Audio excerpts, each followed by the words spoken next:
statin, that's the one for your cholesterol, it has to be continued because your risk factors do not really change as much. Halimbawa, hypertensive ka, possible forever mong hypertensive, tapos diabetes, kung may diabetes ka, talagang required na magbigay kami ng statin dahil mas doble ang risk nyo for heart attack. Pag may diabetes tapos mataas ang cholesterol, kailangan natin maggamot. Sayang naman yung paggagamot natin kung hindi natin na-prevent yung heart attack or stroke na yan.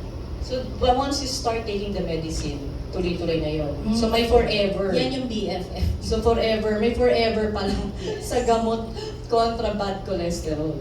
Okay. Meron bang mga alternative medicines or alternative, yung mga ashitaba, yung tinatanong ko kanina off the air, no, kay Doc Eric, mga medicinal plants, ayan. Okay, ganito po.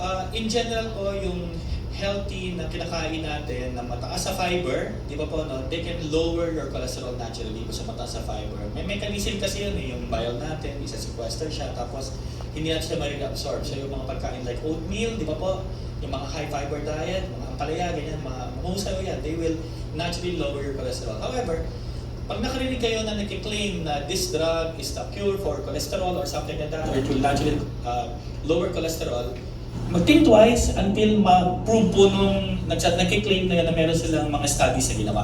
So please look for the studies na ginawa nila, yung scientific studies.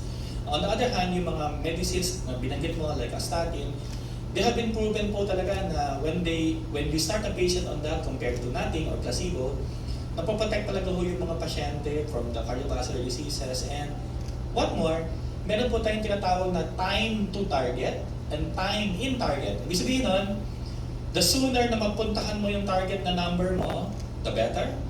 At the longer ka in your time in that target number, the better.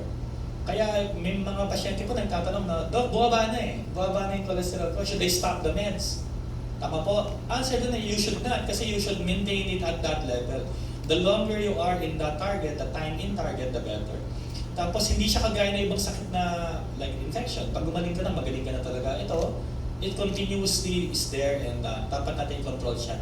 So yun nga yung tagline natin yan, no? Talagang bad cholesterol, dapat natin i-control. Doc, ano yung range? Madali ba in memorya? Ano yung range dapat?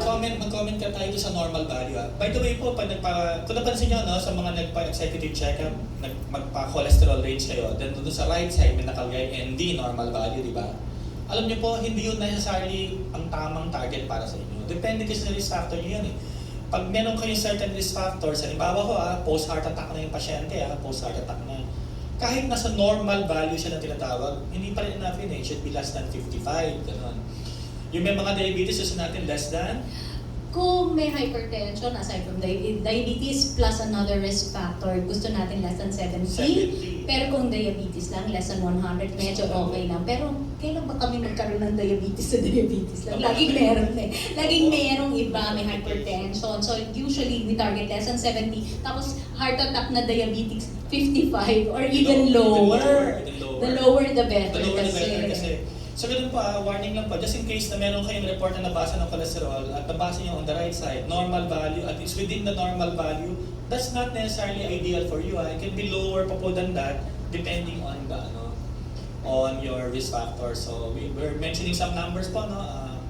Primary prevention, less than 130. Less than 130 pag walang other risk factors. Age lang. Age lang. Tapos less than 100 na dapat kapag meron pa ng DM. diabetes. Persons with diabetes. Iba dapat less than 70 na. Tapos pag nagkaroon ka ng stroke, heart attack, dapat less than 55 na or lower. 35 na sabi ng iba eh. The lower the LDL cholesterol, the better for the patient in the long term. Doc Eric,